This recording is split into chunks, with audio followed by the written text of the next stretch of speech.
Hello, everyone. Welcome to another awesome live session. Today we have Dale O'Shea.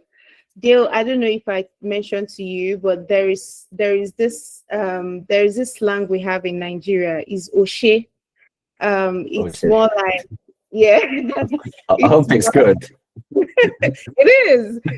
It's it's more like when somebody does something like so brilliant, and then they probably brought up a very awesome idea, like oh Shay, like it's you're like hailing them. I You're like like it. so. we it's good to have you here. They'll you if you want to join like Chili Piper and you ask like are people beating targets? Are people like crushing it and all? Daily's like usually the first person you hear about is, you know, he constantly meets his targets and exceeds it. Not so long ago, we celebrated him for closing the biggest deal in Chili Piper, and Chili Piper is close to 10 years now. So for him to like close the deal is a big one for us. And Dale Dale has a system. And with everyone here, I am really looking forward to this session. He understands how to get to that point where you become an exceptional salesperson. And beyond like selling, he understands how the whole moving parts come together. I'm not praising him. You will hear it from him. He's awesome. And Dale, we are happy to have you here. As the session goes on, and if you have questions, drop it on the chat, drop it on your notes. Towards the end, we are going to take Q&A as we usually do. So Dale, mic is yours. Thank you very much for that lovely introduction, Akati. Hopefully I can live up to the expectations. No, but cool. It's great to be here. I'm excited to kind of take you through some things I've put together. Like when Akati asked me, yeah, I thought it's a great opportunity to kind of share my learnings. I've been in sales for quite a while now, so just some things that I've learned over the years that I think is important to be a consistent top performer or to exceed quota consistently. And it's been a good exercise because I've been thinking a lot, like looking back, right, over the past 10 or so years and what contributed for me to have success in different industries and different roles. And so I've put together some slides. Okay, so I'm gonna share my screen. Okay, and then we can go through this. Can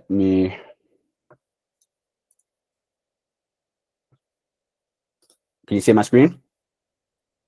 Yeah. Yes, So we can. I just thought I'd start with a quick intro. So I'm from the UK. I'm from Manchester. Support the greatest football club in the world, Manchester United. But it's not been it's not been so great recently, but hopefully things are going to improve as we go on. I'm currently living in Sweden, in Stockholm, because my wife is Swedish.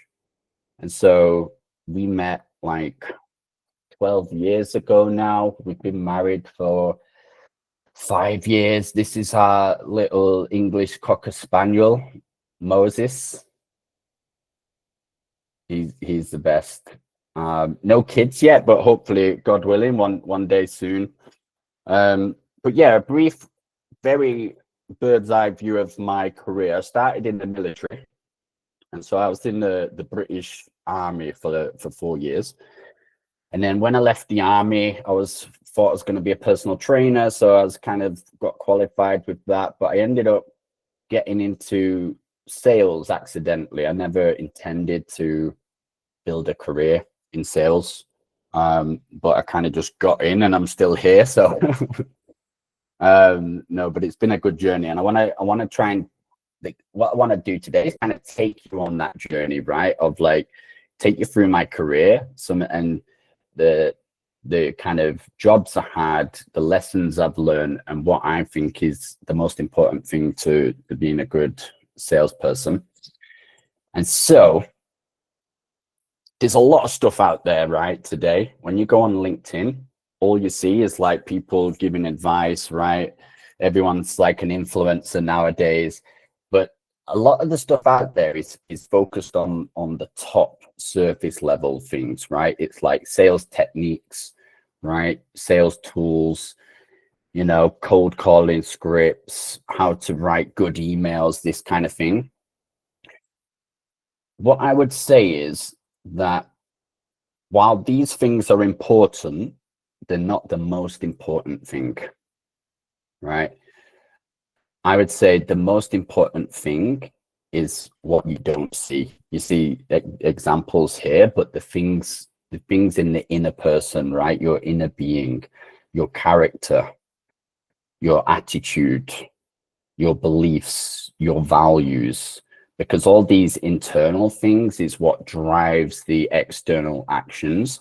And so when you see somebody who is consistently achieving and exceeding their quota in sales, more often than not, they have a lot of what you call like soft skills and these inner habits of thoughts and beliefs and motivations that is driving that, right? And so this is what I want to focus on today. I've split this training into kind of the story into 3 parts. The first part is like the foundation of what I thought would like build a good foundation in my life. The second part is growth. And then the phase 3 of the journey is working with purpose. And so when we, let me go to the next slide here. Right, so phase 1, foundation. As I mentioned, I was in the military, and looking back, I think this was really good for me, right? Because when I grown up, I was not disciplined whatsoever, right? I only did things when I felt like it. I went to school when I felt like it, right? I kind of thought life evolved around. Can you? I think I can hear somebody's mic. Go ahead. I'm going to mute them very soon. Okay. Okay, they're muted. It's fine. Yeah. You know, yeah, I based everything just on how I felt and what I wanted to do, right? I had no discipline.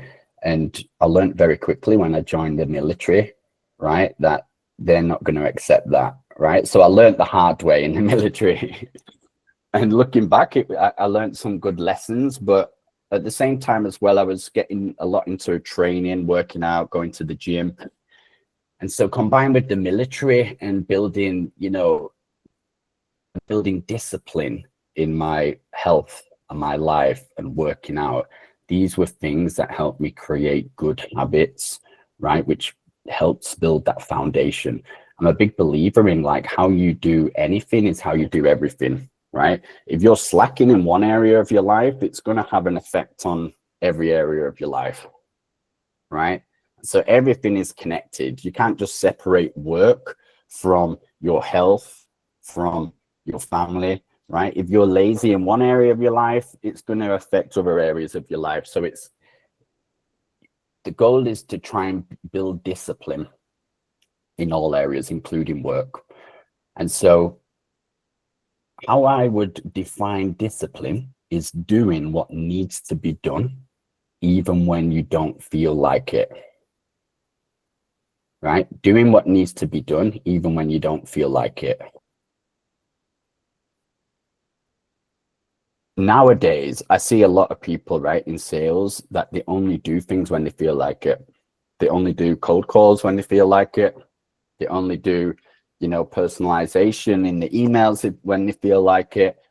And so the goal is to discipline yourself, and it's to force yourself. And sometimes you might not feel like it. Sometimes you might be tired, right? Maybe you don't want to, maybe you'd rather do something else, right? scroll on LinkedIn or something like that, but it's about being disciplined and doing the things that you know you need to do. And I'd say that is a big difference between people that exceed and people that don't, is that they're doing the things even when they don't feel like it, whereas other people only do it when they feel like it. The good thing is that discipline can be trained, right? So if you lack discipline now, you can train it. All you need to do is each time that you have a decision to make, should I, like, for example, should I do cold calls? Oh, I don't feel like it. I'm a bit tired. I'm a bit nervous. Maybe what they're going to say. Every time you make the decision to say, I'm going to do it anyway. I'm going to do it anyway. Every time you do that, you're going to train this muscle of discipline. And then next time it's going to be easier. And it's kind of like that snowball effect. So I'd say like this is one of the most important things, right? In this training, but just in general, discipline. Okay, so the next part of the journey for me, right, is, as I mentioned earlier, I never intended to go into sales. When I left the military, I started to do some traveling. I went to Cyprus to work abroad. In between traveling, I needed a job where I could make some money to save up to go and do more traveling. And so I got a job in telesales. It was an easy job to get, and it was also an easy job to leave. So easy in, easy out. And I learned quite a few things. One thing I learned is that with telesales, right, it's very different than what you're doing now in tech sales, right? But you learn some vital things. One is I didn't really have a choice, right? When I was working in a call center, I had you had to do like 200 calls a day, right? You're only sat in front of a dialer. You're not doing anything else. One call finishes and another call comes, right? And it's just on repeat. But what I noticed is you've got people, right, that are there for the same amount of hours a day. They've got the same script. They're doing the same amount of calls. But you have some people that are exceeding quota, and you've got some people that are nowhere near hitting quota, right? And so one of the first things I did when I got there, and this would be my advice to you in sales, but in anything, is you want to learn from the best, right? In whatever company you're at now, or job or company you want to be, maybe you want to get into tech sales, your goal should be to learn from whoever's the best. Who is the person in your specific role that is consistently hitting their numbers, right? You want to study them, right? Because they're obviously doing things differently and thinking differently. That's put them in a position to be able to exceed quota consistently. So some question as well. The good thing is, right, as well, like back then, I weren't even on LinkedIn. I didn't even have a LinkedIn account. Now, the good thing is you can actually get access to really good people that you don't necessarily work with, right? So you can learn a lot from other people in other companies that you're not working with. When I started, I was just learning from the best people that was actually in my company, right, doing the same job as me. And so they were the ones that I was, listening to their calls. Back then I would sit next to them, and I could plug in an additional headset and listen to the conversations. And so I learned to analyze, what are they saying, how are they overcoming this objection, their tone, their pace. And so I was just learning as much as possible from the best people. The next thing is I had belief, right? I believed that I could be as good, if not better, than the top person there, right? This is so important. If you don't believe it's possible, you're not going to put in the effort. So it starts in your mind. I just kept it really simple, right? And I'm not sure exactly on the reason why I believed maybe because I used to be super competitive back then. But I just had this thought, like, if they can book this many meetings or if they can sell this many deals, then I can do it too. I just need to learn what they're doing and just copy what they're doing, right? This was my thought process. So I believed that I could do what they do because I knew it was possible, right? And so I looked at the best people. I looked at like, okay, they're getting this many meetings or this many deals each week, each month. Then I knew that was possible for me to do as well, right? So I had my eyes fixed on that. The next thing I'm not sure if I learned it, but just something that I did or adapted was focus. When I was back then, I was going to an office, right?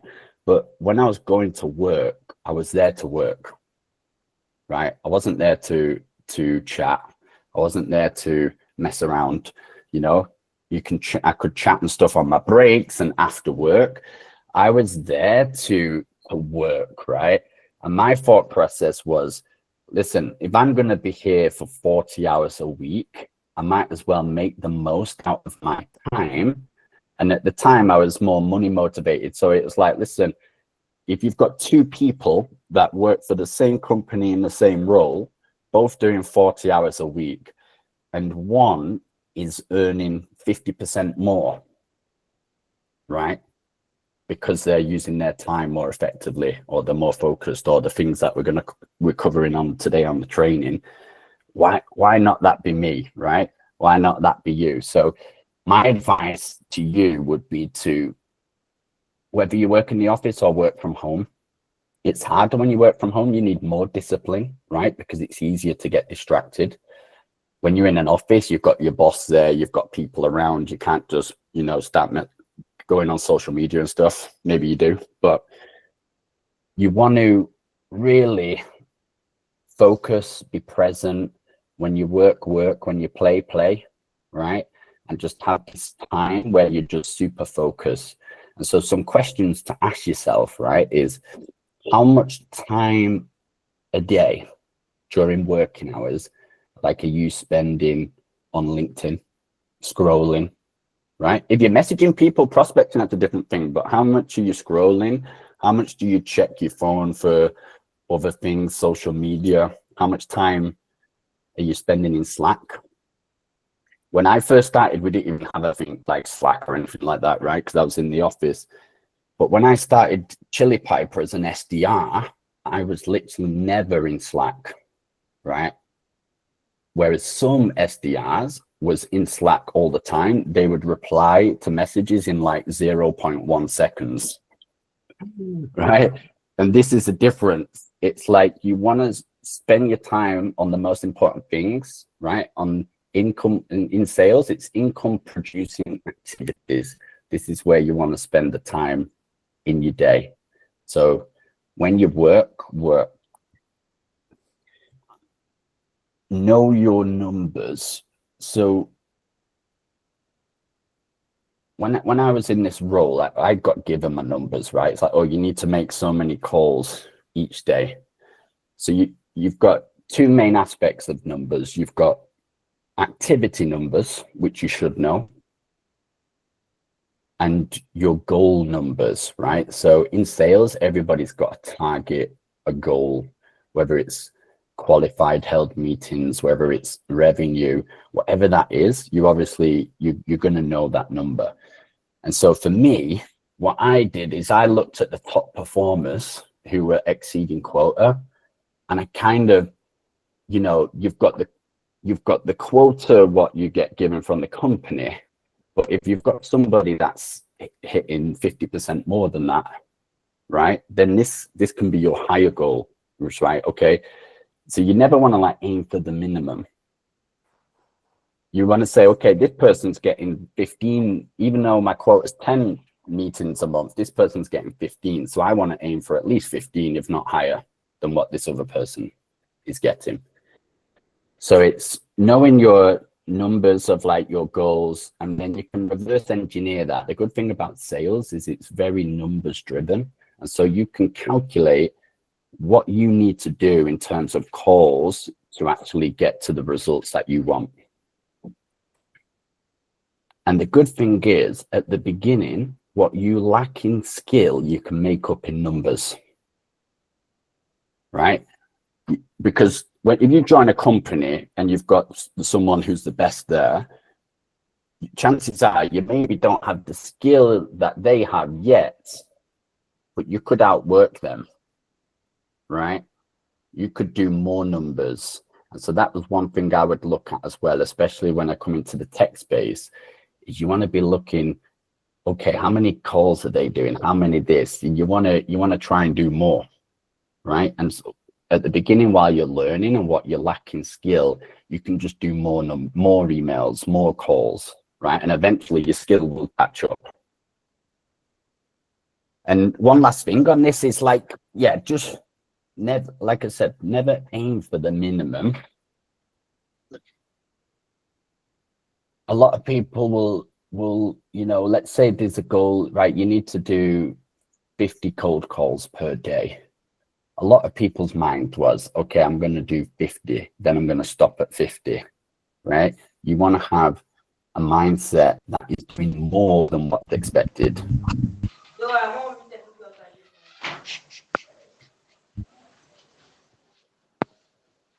It's Grace UK. Yeah, I've muted her. Yeah, doing more than what's expected, and not just in sales, but just in everything. Always have this mindset of like, okay, I'm gonna do a bit more. You know, it used to be when I used to work in the office, it would be like, and I used to do this at the beginning, but as soon as like let's say you finish at 5 p.m. As soon as 5 p.m. goes on the minute, you're out the door, right? And it's like, okay, why don't everyone else is out the door, but just doing like a bit more than what other people are doing, right? And these little things compound up. These few extra calls might not make much of a difference in one day, but a few extra calls every day for a year has a huge difference.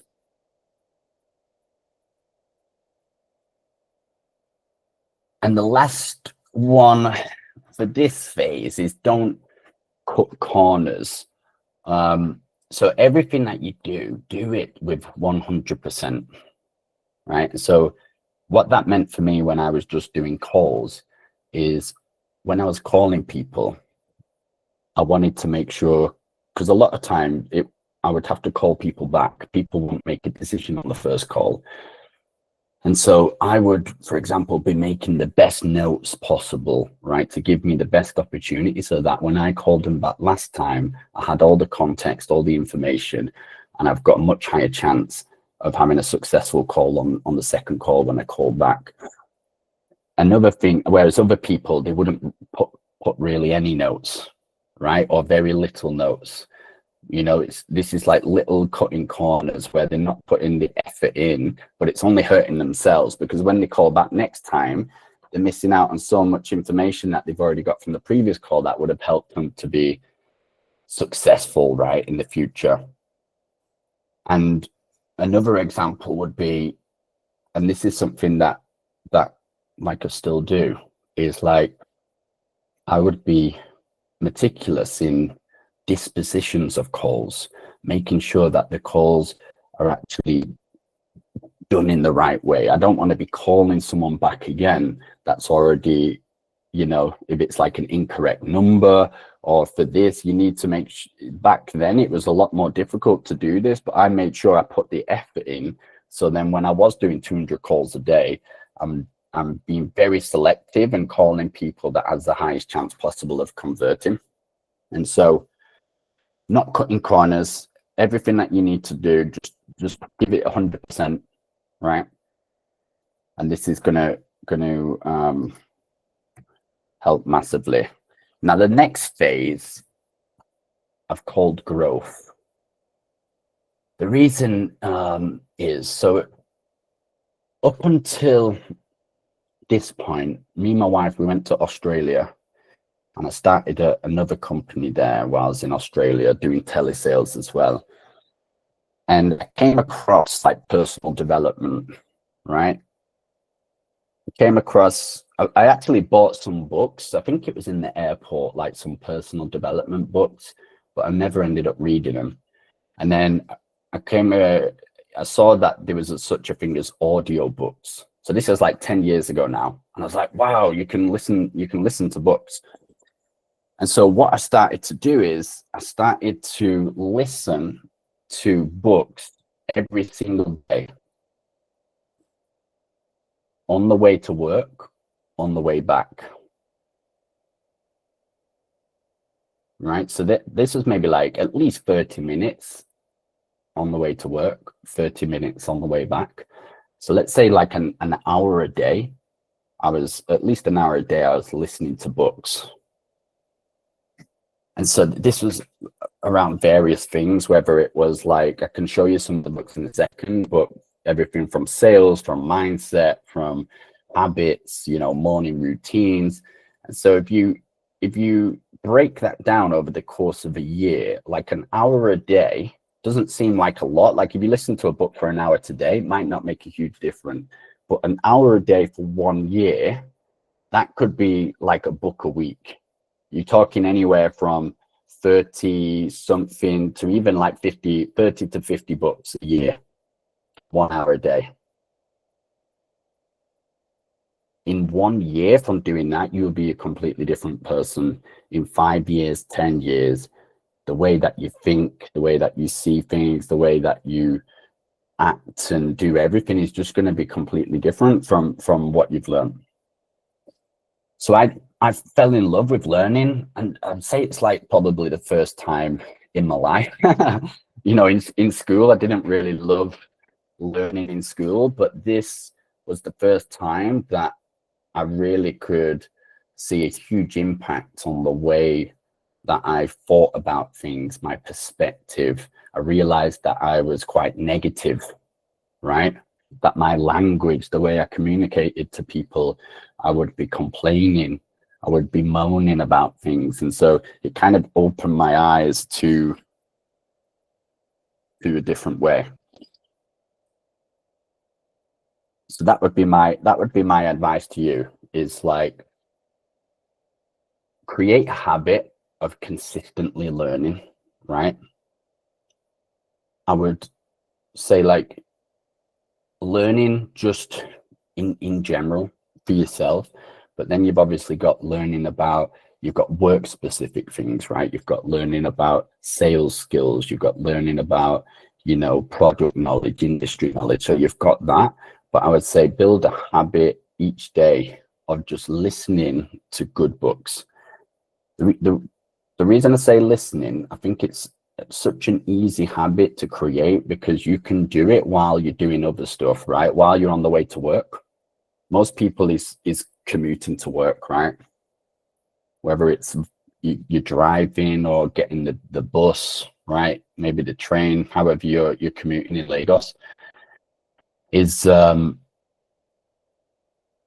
it's a great opportunity, right? Instead of like listening to music or, you know, scrolling or whatever else that you're doing, you can use that time to grow, right? And this is going to have a huge impact on every part of your life. So these are some of the books that I listened to in the past. You've got Miracle Morning here, right? Which is it's a great book of changing your perspective on mornings. You got the 7 Habits of Highly Effective People, Eat That Frog, and The Slight Edge. I'm going to cover some of these in later slides of some of these things, but with Eat That Frog, one of the things that it talks about here is that in the first thing you want to do is eat that frog in the morning, right? The thing that you basically hate to do the most. So if that's cold calling, you want to like start the day with cold calling and like get it out of the way. Now I know this can be difficult, especially with time zones, and if you want to like call a time zone like later on in the day, but you could at least maybe try and do some calls in the current time zone straight away in the morning. And when you've done the most difficult thing the first in the day, then it's such a powerful kind of snowball, right? Because you've tackled the most difficult challenge at first. What most people do is they'll put cold calls to the end of the day, and then they get tired, and then they say, "Oh, I'll do them tomorrow." Right? And this happens each day, and consistently you end up not doing the things that you need to do. So tackle that most important thing first thing in the day. At the same time, around the same time as this is when I started basically my relationship with God, right? Before this, I don't even know what I was, like atheist, agnostic or whatever. But it's at the same time as here is when I started to seriously like research just the truth in general, right? That's why the personal development aspect came in as well. I was interested in the truth, like what is the truth? The truth, this desire for the truth led me to Christ, right? So I'd say the most important thing that I was doing there was reading the Bible, right? And this is something that I do every day. So I'd say this is the most important. The wisdom in the Bible is way better than the wisdom of men, right? The wisdom from God is better than the wisdom from men. So my advice would be to create this as a daily habit. If you are a Christian, but like spending time in God's word. So on the topic of the miracle morning, this is when I became a morning person. I think a lot of people say, "Oh, I'm not a morning person," right? And it's basically a limiting belief. They're basically telling themselves they're not a morning person. So it basically comes to reality, right? What you believe, you then become. If you tell yourself you're not a morning person, then you're not going to be a morning person. You're not going to like mornings. So in the past, I used to hate mornings. I used to wait until the latest possible time I could get out of bed. So then I made it to work on time, right? This is how I used to be, like, okay, I need to be at work at 9. I can get out of bed here, get the bus. So I'm essentially just rolling out of bed, going straight to work, and I'm half asleep when I get to work. What I started to do here in Australia is I just made a decision. Again, this comes down to discipline, what I was saying at the beginning. I made a decision that I'm going to get up, 2-3 hours before I start work, and I'm going to have a productive routine in the morning, right? My morning now looks a bit different. Later on, I'll give you an idea of kind of what the typical morning and day looks like for me. But here, I would like work out in the morning before I started work. This like gave me so much more energy. I was going into work so much more alert, sharp, on point. And so it was helping me with sales, right? Because I'm not going to work half asleep. I'm going with my mind focused and sharp. I'm already awake. I've been awake for 2-3 hours, and I could see a huge difference.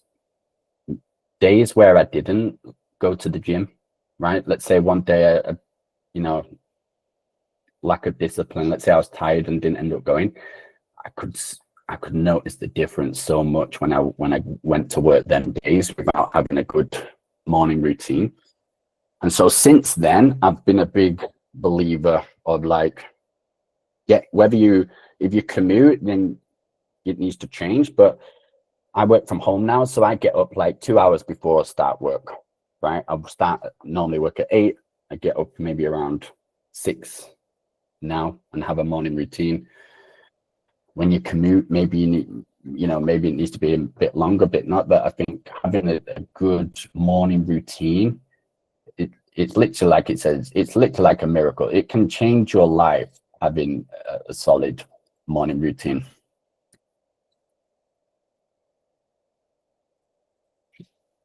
Also, I forgot to notice, I'm not sure if you noticed all these AI photos that I created. And they've all got the name tag on.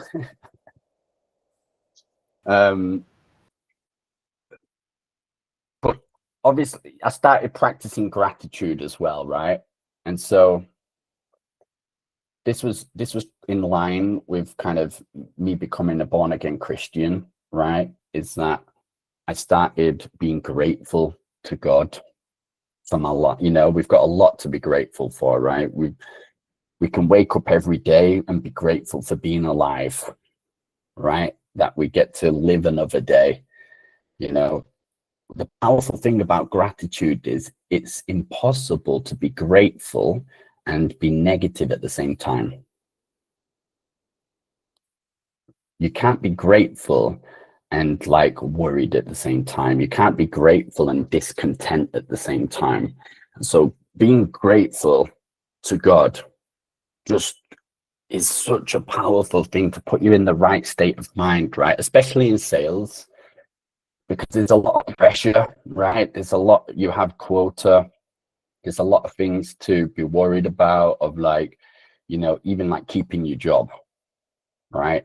But practicing that daily gratitude of just being grateful for being alive, for having somewhere to live, you know, being grateful for having a job, right? When some people don't even have a job. And so it can be a great way to put you in the right state of mind for working. If you're working worried, or, you know, you're fearful, you're not going to get the results. It's going to affect your output. It's going to affect your effort. Even calling on the phone, it's going to affect your tone of voice. And so everything is connected, right? How you show up, your mind affects how you speak, how you do everything. And so being grateful is super powerful. We touched on this as well, like earlier in the slides, but also there was a book called The Slight Hedge, right? Highly recommend that, The Slight Hedge book. And what it covers is basically the concept of the compound effect. And what this does, you can see in this diagram, right? You've got, I would say there's probably better diagrams than this as well, right? The difference shouldn't be so big at the beginning, but let's say you've got two people, right? Two people that are twins. They're identical in the way that they look, the way that they think, in their skills, knowledge, everything. Let's just say they're completely identical in everything. You've got one person that stays the same, right? They don't do anything, right? They're actually going to get progressively worse. There's no such thing as like staying the same. You can either get better or get worse, right? And so what you don't practice, you lose. But let's say the other person, each day, they're listening to a book 1 hour, right? Over the course of a year, they're just going to be, you're going to see the differences so much. And then 5 years, 10 years, they're going to be unrecognizable, these two people. And so you've got different compound effects that's happening in sales. One, you've got knowledge, learning every day. You've got skill, which is the sales skills. This is, you know, you've got your hard skills and soft skills, but you're obviously going to be learning cold calling, right? How to write emails, you know, LinkedIn, social selling, this kind of stuff. And so when you're consistently doing these things each day, you basically got a compound effect of each one. So you've got like a combined compound effect. And so this is what happens. A lot of people, I've actually had people at Chili Piper where I did a training similar to this, right? And some other stuff on kind of what I'm doing. People wanted to know, how was I booking like so many meetings, right? They thought there was some secret, right? They thought there was some thing that I was secretly doing, right? I'm not telling everybody else. But what it was, it's just a combination of a lot of little things combined, and when you do them consistently over time, the results are huge, right? The difference in results is huge. So people assume that you must be doing something big that's different, but it's not. It's just a lot of little things, right? All these little things compounded over time has a huge effect on the outcome and of the results. Phase 3 is working with purpose. And so this came more when I started in tech sales, because obviously before that I was just like on the phones. I didn't really need to plan my day because all I was doing was calling. There was nothing to plan.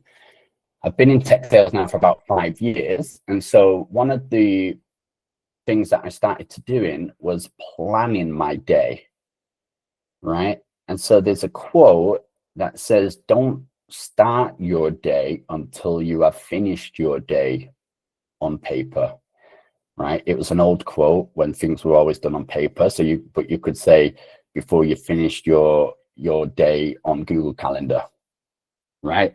It's this idea that first you need to put your day in a plan, and then with the discipline that we discussed earlier, you're going to execute on the plan. So it's like, okay, I'm going to do cold calls at this specific time. I'm going to do emails, right? I'm going to do X amount of cold calls. I'm going to do X amount of emails. So you can see in the example here, like cold calls 50, right?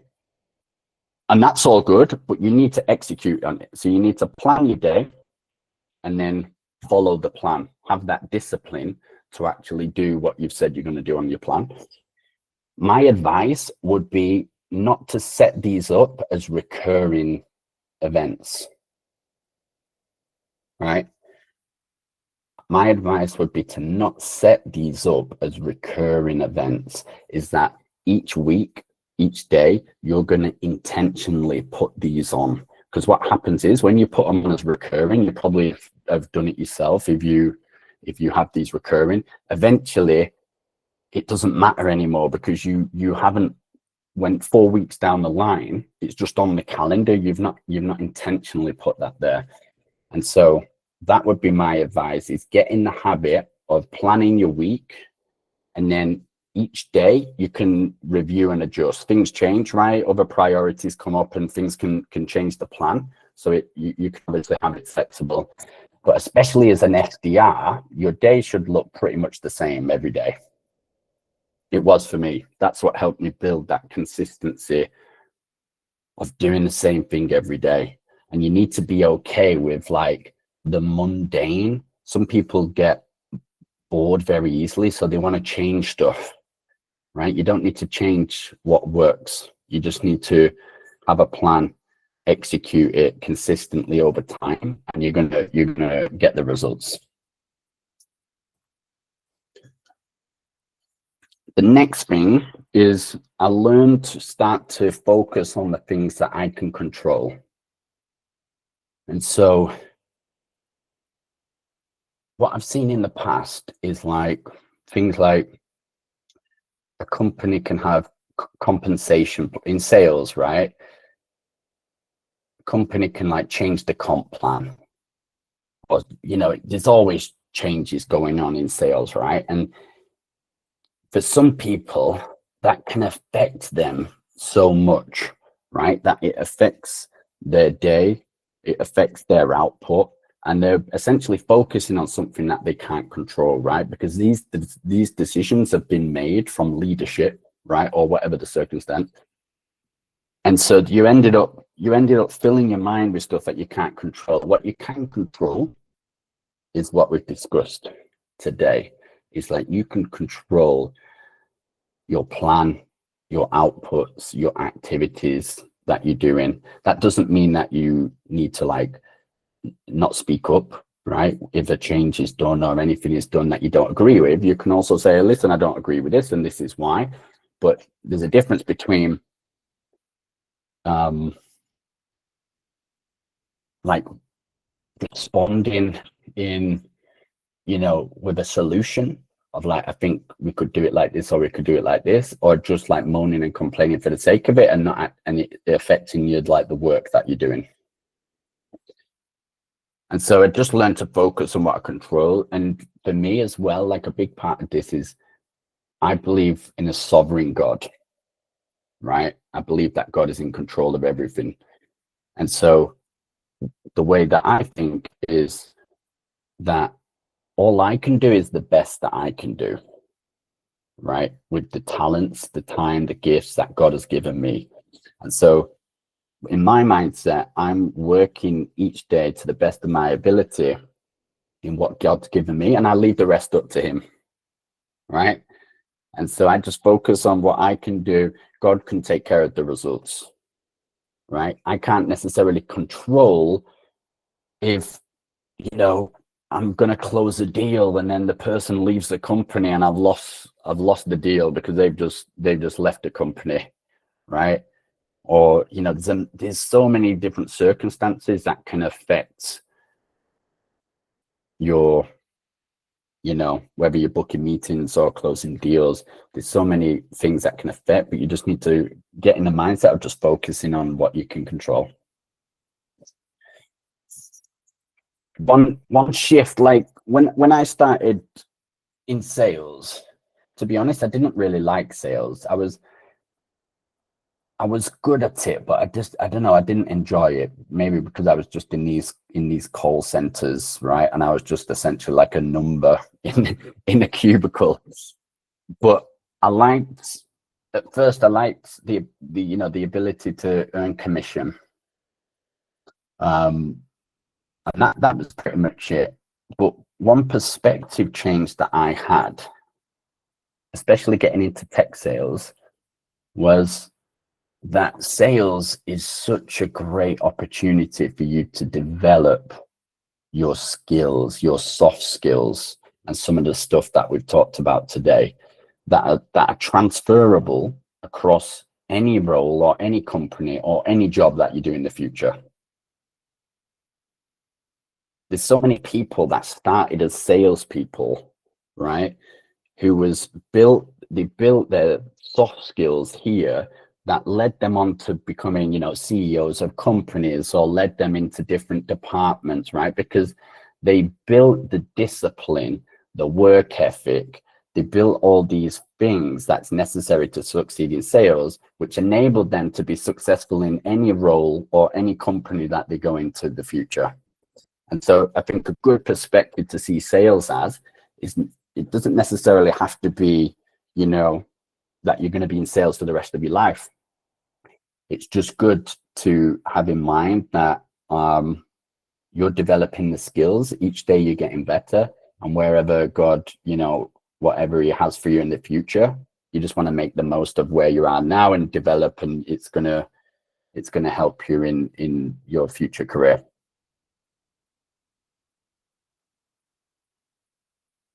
So I just thought I'd finish with a kind of a look at what like a day would look like for me today, right? And so, as I mentioned earlier, like I'll get up around 6 o'clock, right? The first thing I do, I have a dog, right? So I walk the dog, right? I would normally listen to worship music as I walk my dog. And so at that time, sometimes I might get distracted as well while I'm listening, because I've got other things on my mind. But in an ideal day, I'm listening to worship music. I'm worshiping and praising God. I'm starting the day with gratitude. I come back and I read my Bible with a cup of coffee, right? And so I start my day in God's word. And then I start work around 8, and this is when I would plan my day. So I plan my day, and then my goal is to execute on the plan. And then throughout the day, I don't commute anymore, but I walk my dog. And so when I walk my dog, I'm listening to books, right? The books that I listen to now has changed over time. I mainly listen to like Christian. I mainly listen to like Christian books now. Just because as well, like some of the books I used to listen to back then just doesn't align with the Bible, right? Or what I believe now. And so, but each day I'm focused on trying to get better, I'm trying to improve, and then using these skills to just analyze each part of my sales process, right? How I do calls. It's always just about improving, right? You're never gonna reach perfection. There's always stuff for you to learn in sales. So it's just like each day, just aim to get a bit better than what you was yesterday. Learn something new today that you didn't know yesterday. And if you do that consistently over time, you will be crushing quota, right? It's only a matter of time. It's just like each day you want to get better, put in the work, be consistent, and you will get there. And that is it. Just on time. Do we have? Thank Yes, thank you so much, Dale. This was very insightful. It also, I learned a lot.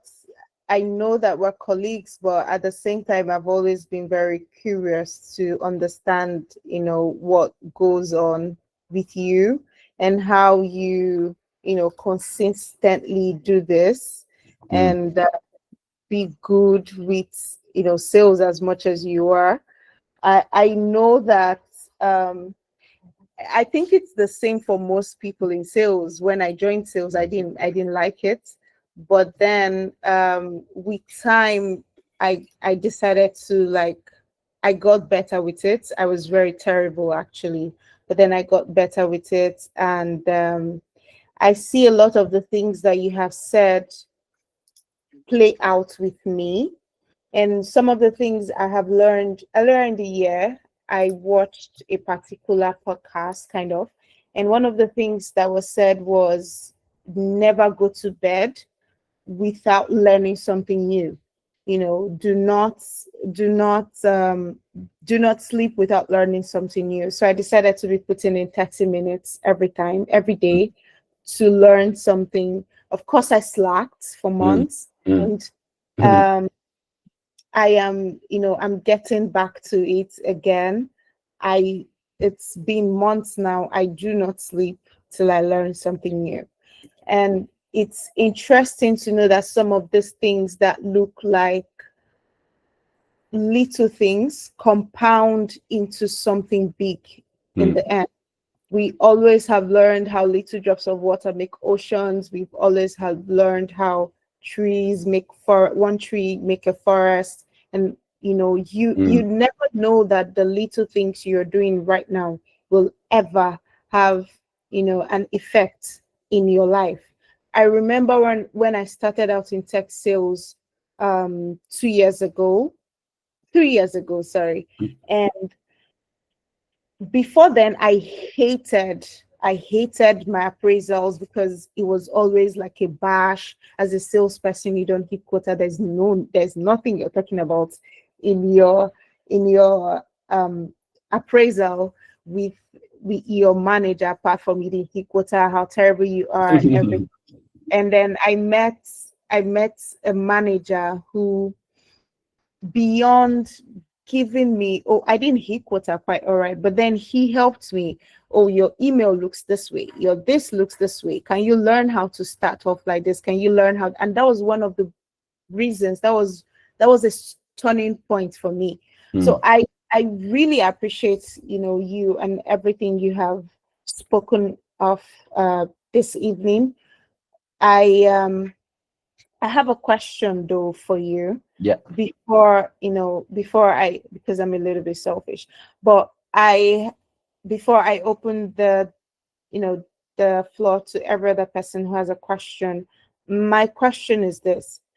I know you have um, a system to the way you follow through with like your sales, say your calls, Mm, your now that you're an AE closing the deals, and when you were an SDR. I know you touched a little bit of that when you were talking about setting up your day, mm, but there is like this system I feel like you have created, especially like there's something we say about you maybe you've heard, the beauty of silence. Dale has taught us that. In fact, we spoke about it yesterday about our cold calls, the beauty of silence when you are interacting with like people. So I feel like you have Mm, like systems that you have created mm. around your sales job, that helps a lot.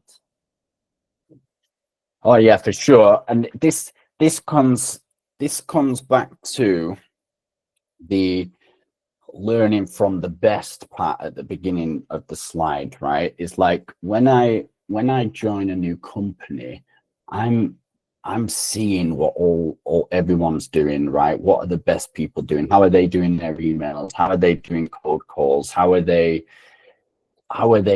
following up after a demo? How are they doing this? And obviously not just people here, but now I will look externally, right?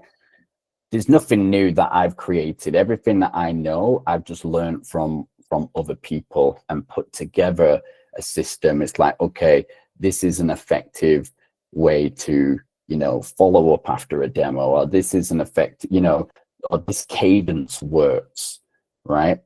One thing that I have done at Chili Piper for a long time, I just used the same cadence because it worked. Other people was constantly swapping, changing, trying different things, and I just knew that this works, right? And I paid attention. I pay attention a lot to the smaller details within things, within personalization, within the people I'm reaching out to, within the account. I want to be as efficient as possible with my time. And so that means I don't want to be spending time on accounts that is not going to end up closing. I don't want to be spending time on people at the accounts that's not going to book a meeting. I want to, so it's all these little things. It's paying attention to these details, being analytical, and making sure that every call that you do, every email that you do, every account you reach out to is good, right? Because you've only got time to do so many calls, so many emails, reach out to so many accounts in a day. And so my system is built on that. And then when it comes to like things like calls, I would say the most important thing for calls is, first of all, do calls consistently, because the big thing of calls is your confidence, right? It's more important of how you sound, how you're showing up to the call than what you're actually saying, right? If you're sounding nervous on a call, it's going to come across, it's not going to be very effective. And so you're going to be nervous and scared at the beginning on cold calls, but the way that you get over that is just by calling every day consistently. Then you're going to book meetings, you're going to get confident, you're going to start to feel better, you're going to, like you just said, then one thing that I could do on a call is pause, right? And that was because of kind of the mindset of how I'm not afraid. Normally it's hard to do things like pausing, like saying, hey, is this a catchy, and just not saying anything until they speak, right? And it's hard when you do that. If you're nervous, you just want to like say everything as like fast as possible, right? And so again, that's why for this call I kind of tried to focus as much as possible on things that is going to help with the state of mind, because once the mindset and your habits and discipline, and once these things are in place, you're eventually going to learn how to do great calls. You're eventually going to learn how to do great emails, because you've built a solid foundation of everything that you need to be successful in any job, right? And so then you can build your own system, right? You can learn from the best, like, oh, he does calls really well, I want to study that. This guy does emails really well. This person does social selling the best. They book the most meetings on social selling. So I want to learn from what they do in this. And you kind of build your own system based on just copying other people. You don't need to like reinvent the wheel. People have gone before us, and these people there's people all over the world now experimenting on different things that work. And so if you want to work smart, right? And so it's about what is working for other people, and then you can kind of combine that into a system that works for you. Okay, thank you so much for that. Does anyone have a question, another question before we let everyone go? Any questions? Yes, please, Gertrude. Go ahead. Hi, Dale. Hey, Thanks Gertrude. for this very warm session.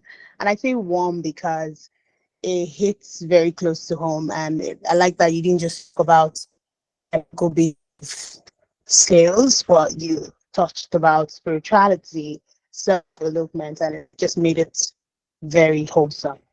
So while you were talking, it came to mind that you didn't exactly attribute any of your success in sales so far to the tools that you might have explored. So I wanted to know what are those tools that have been very pivotal to your success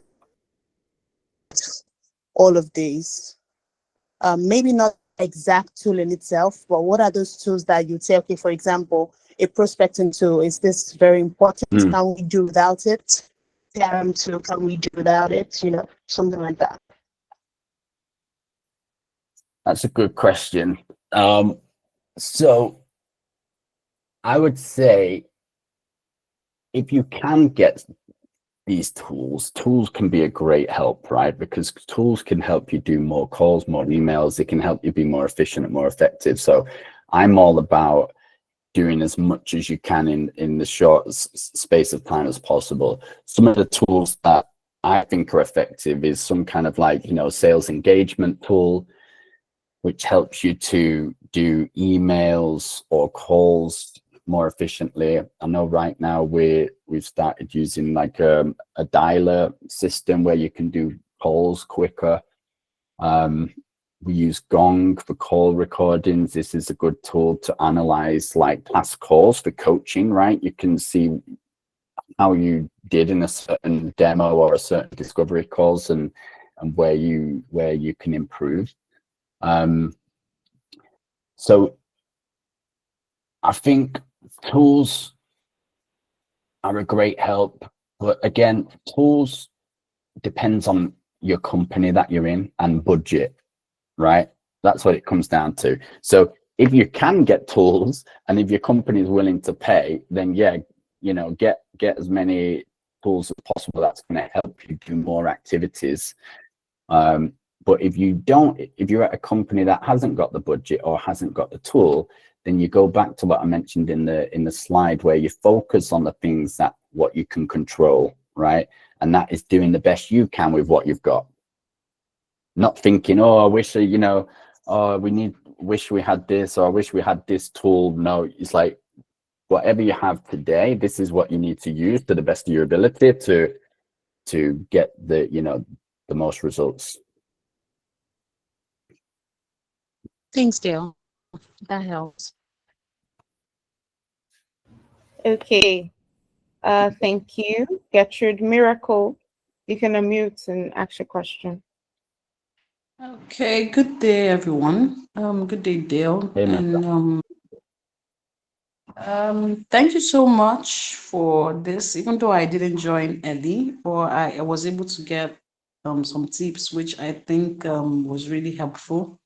So I think everything is really aligning, because I saw someone make a post on LinkedIn as to someone who had grown over their role in the past 3 years in Chili Piper. So I was wondering, because I've been a huge fan of Chili Piper for some time now.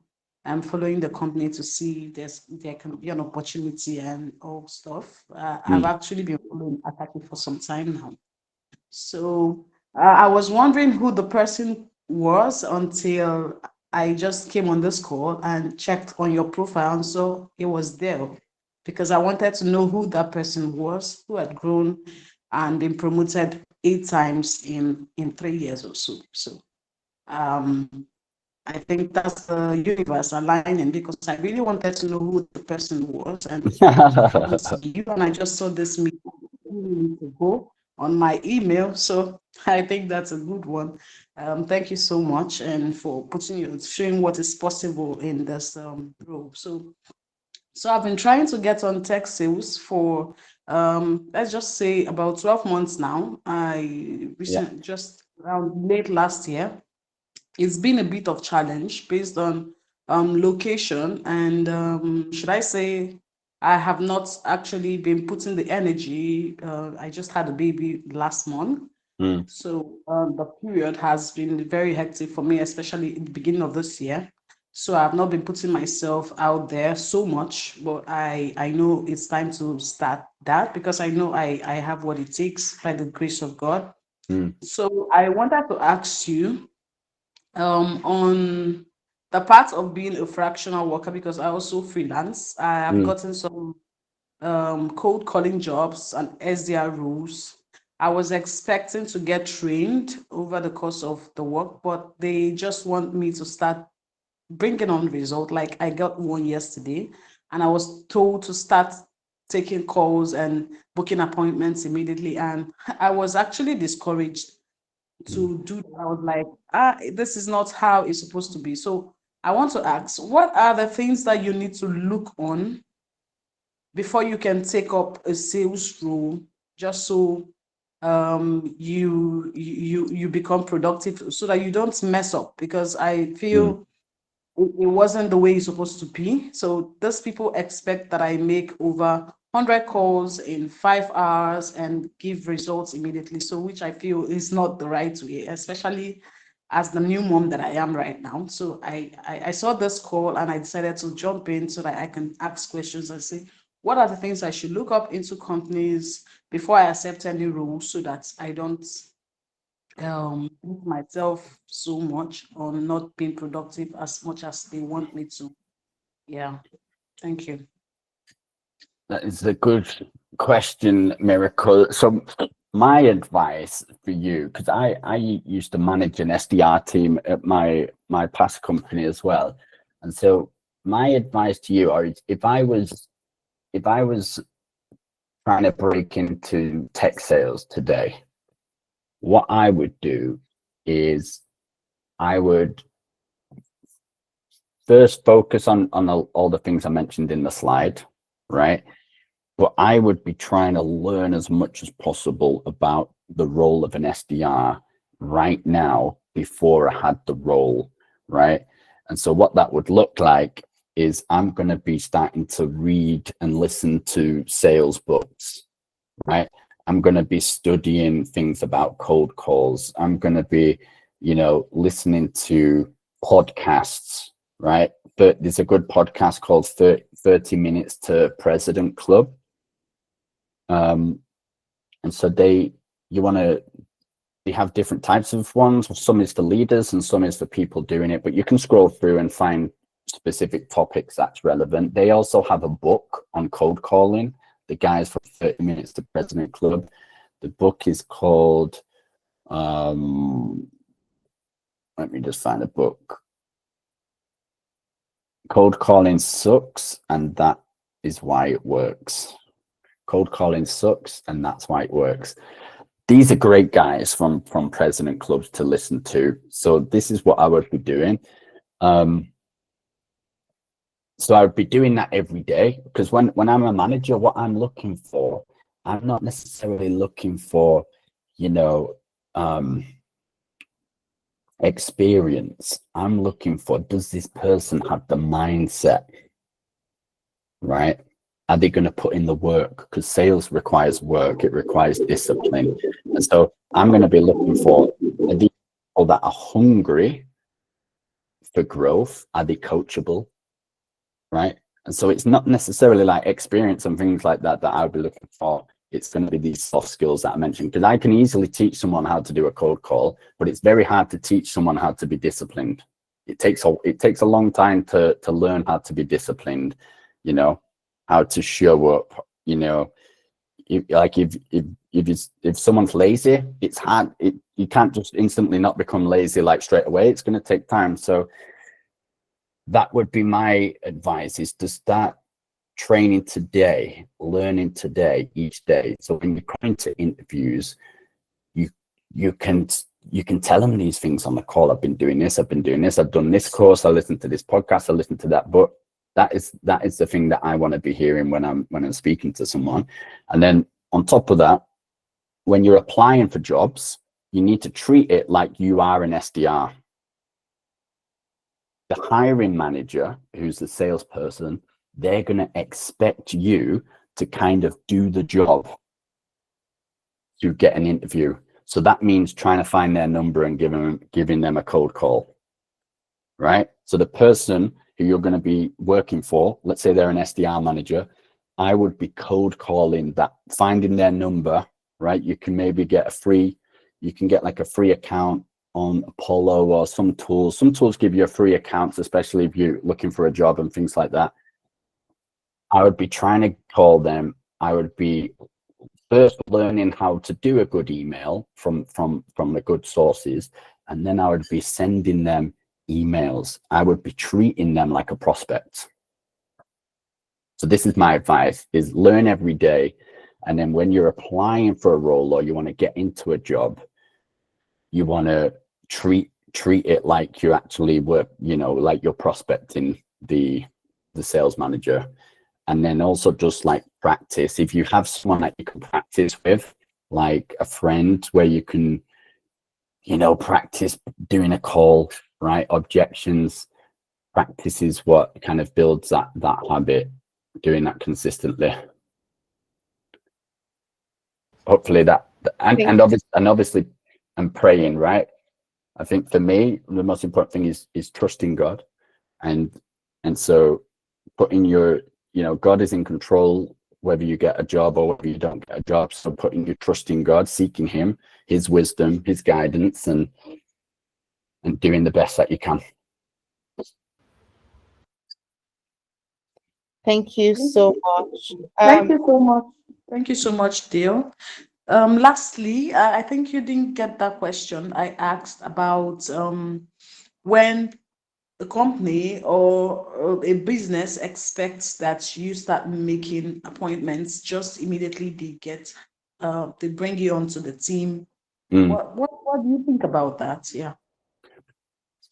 I don't think that's the best way that a company should operate, right? You should get training, and they should be teaching you how, you know, if you join a good company, they're not just going to throw you in the deep end straight away. They're going to train you, right? Because you need to learn the product. You need to be trained, right? And so I don't agree with a company doing that. But again, if you was in a situation where it's like, okay, right now this is the only opportunity I've got, then it would be like, okay, let's do the best that I can, right? Until I find something better.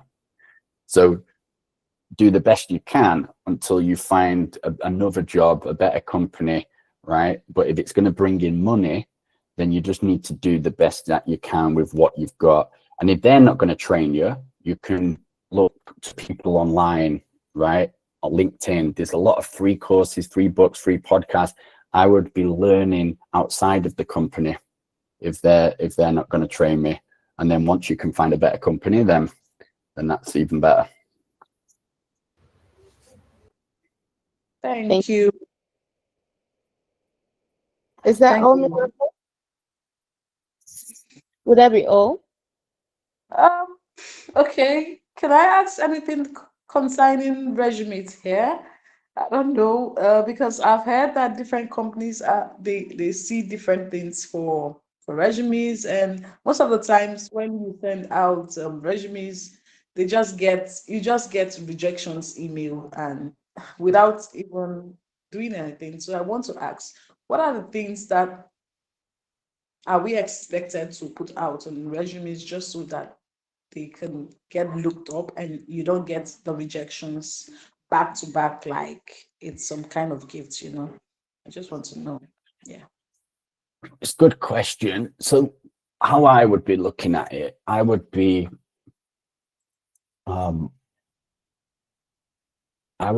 first looking at the job application. What is it that they're looking for, right? And I'm going to look at that job application and think, okay, this is the kind of person that they're looking for. And, you know, let's say they're looking for someone that is, you know, that is self-motivated, or they're disciplined, right? They're this, they're that.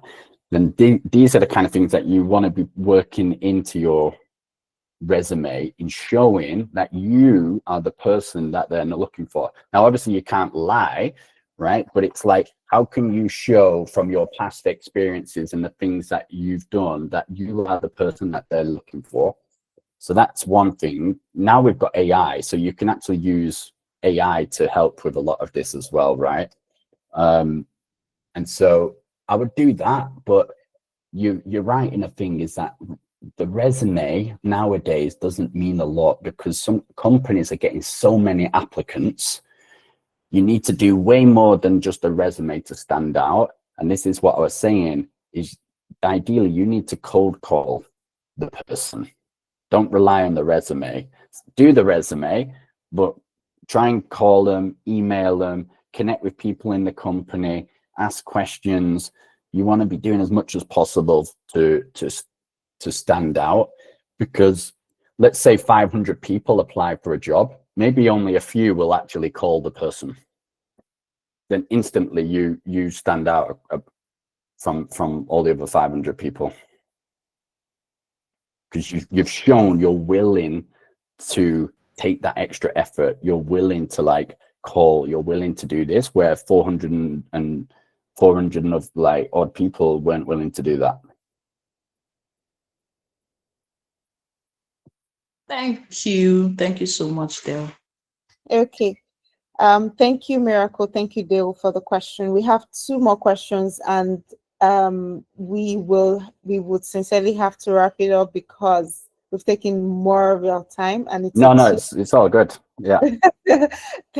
Thank you so much for that. I don't want to murder your name, but Omie B, can you go? Yeah. You actually did really well. Oh, nice. Maybe. Yeah. Hi Dale. It's been a very lovely session. I've written a whole lot. My notes are full. So quick backstory. Let's say currently I've been in sales 1 year and some months, and it has been rapid growth. I started as an SDR intern, then I got promoted to an SDR, and I got promoted again to a sales associate. So it has been growth on growth. But I think one thing that I didn't experience back then that I'm experiencing now is pressure. And as the year draws to a close, there's been pressure at work. And my manager always says she's trying to make us the cream de la cream of sales associates. And it's been a whole lot. So my question is, how do you handle the pressure of sales? Yeah, I get being thankful that it's practice gratitude, but I'll still need more on that. How do you handle the pressure of sales, especially in cases where you meet your activity goals, but the output in terms of results for your goal numbers, the results aren't showing forth. So how do you handle pressure in that case? It's a good question, Amibi. So Amibi, are you a Christian, or what? What's your? Yeah, I'm a Christian. Yeah. Okay. An active Christian. Yeah. So the way I handle sales today is that I put my trust in God, right, for the outcome, right? And so what I try and tell myself is that God is sovereign over my job, over my results, whether I get sacked, whether I don't, right? What I do in the future, when I die, right? How many days I've got left on earth. So everything, that God is sovereign. And so the way that I handle pressure is I just need to do the best that I can do. You can't do any better than that. So my advice to you, Amibi, is as long as you're doing the best that you can do, right? And you're trying to improve every day. And if you're consistent, you will get better and your results will get better. It's impossible for them not to. So if you're hitting the activity goals and let's say you're not getting the results that you want, you've basically got two options. You can either do more activity to hit the results, right? Which I would advise, right, at the beginning, is like try and do more activity than what you're doing to make up so you get the results. The other thing is the skill. And so as you get better each day and you're learning each day, you're reading books, you're listening to podcasts, you're doing courses, you're doing role plays, right? You're doing the job, right? You're going to learn each day when you do the job as well. Your skill is going to get better. And then over time, with the same activity, you're going to be able to get more results. And so you've got two options: increase the number of activity that you're doing and get better each day, so you can convert at a better rate from the activity that you're doing. And as long as you're doing that every day and you can finish work and think, I give my all today, I've done the best that I can do, then that's all you can do, and leave the rest up to God. Right? If you finish your day and you've not done the best, then you want to say, okay, where could I have done better? Or I was maybe, on social media here, scrolling on TikTok, or I was doing this, so I was wasting some time. Then you can improve there. But if you're doing the best that you can do, that's all you need to do, and keep doing that consistently every day. You will get better, and just leave the rest in God's hands. And so that's when I'm thinking about my quota, I know my quota, I have a goal, but my mind is, I'm just going to try and do the best I can do today, take one day at a time. And I'm going to pray, before I start work every day, I'm praying to God, asking God to give me the wisdom, to give me the knowledge, to give me, be able to, before each call that I have with clients, I pray to God.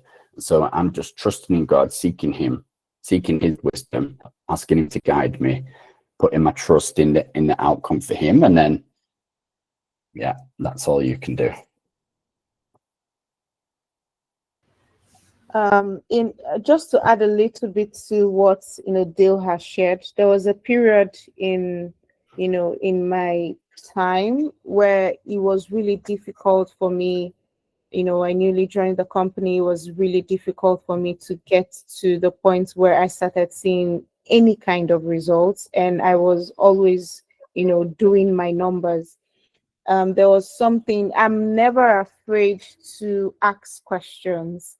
That was one thing that really helped me, and I asked my manager. And one of the things she pointed out to me was something I never knew that was, could make any form of change anything for me. She pointed out to me the kinds of things that I'm doing. I'm doing a lot. I'm doing the numbers and all, but I am not doing the kinds of things that people usually in the company would do and see results. So getting somebody to see what you're doing, giving you another pair of eyes could help a lot, because I understand how much of it to like put a lot of effort, do the numbers, even exceed the numbers, and you're still not seeing results. And it also still boils. I love what Dale says, starts with praying and asking God for wisdom. And one of the ways he led me to that was to ask questions. Okay, see, I'm doing this. See, I'm doing this. I'm not seeing results. What is happening? Could you look into this? And it took like a week or two, and I was really fine. And it really helps a lot, getting another pair of eyes to look at what you're doing.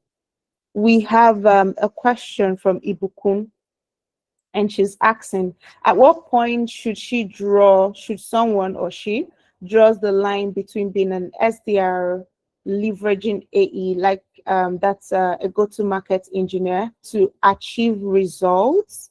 Let me take that again. At what point should she draw the line between being a go-to-market engineer to achieve results and working towards being an account executive?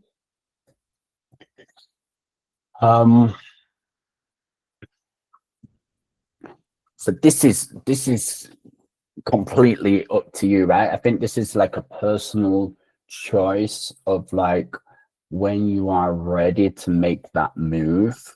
And when you are ready, then I would say like kind of the advice that I give before about people that are trying to break into tech sales. When if you want to make the jump to AE, I would start doing practicing the things of an AE before then, right? So start to watch, if you can, AEs in your company, watching their demos, right? You can start practicing the demos yourself, the role plays, start, you know, doing courses or reading books or podcasts on specifically things to do with an account executive. So when the opportunity arises and you have an interview, you're going to stand out above everybody else because you're already prepared. Whereas some people, they think I'm going to apply, become an AE and then learn. I think learn when you're ready, start to learn as much as you can about being an account executive, and then when an interview opportunity comes, then you're going to be ready to do well.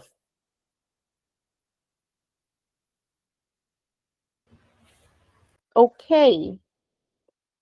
Thank you so much, Dale. Thank you everyone for being here. I really love the way the session, went on, because of the fact that most of the other things say that, somebody might have spoken about that helps them meet quota around, say, how to write personalized emails, how to do this, how to do that, are things that you can find outside on LinkedIn, and people talk about it a lot. Most of the times, whenever I see, when you're cold calling, you should do this, I just scroll like so fast. I'm like, I've heard it before. And it's good that you brought in I feel like the major perspective into how, why people actually hit quota. It's majorly from like within your personal life, the way you fashion your life to how you meet quota. Thank you so much for the session. Thank you everyone for joining. You can follow Dale on LinkedIn. He would respond as much as he can. Trust me. And you can ask him a couple of more questions if you have more. Also, this awesome session was brought to you by Tech Sales Hub.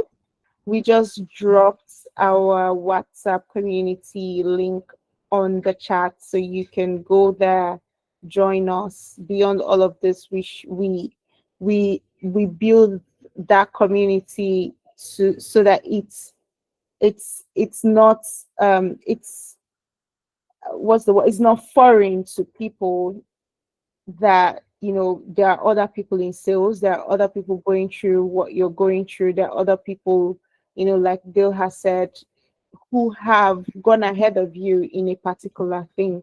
So that community brings everyone together, and we share all of that with each other. So please, if you haven't joined yet, join our community. We try to bring more of the sessions every month and bring someone awesome every month to share with us. Next month on is coming up, so be the first to know. This session will also be on YouTube, so once that is on, you'll find it in the community. Thank you, everyone. It was awesome being here this beautiful Tuesday evening. Thank you, everyone, for being here. Without further ado, I will give you back your evening or your morning, wherever you're calling from. Thank you. Thanks, guys. Bye. Bye.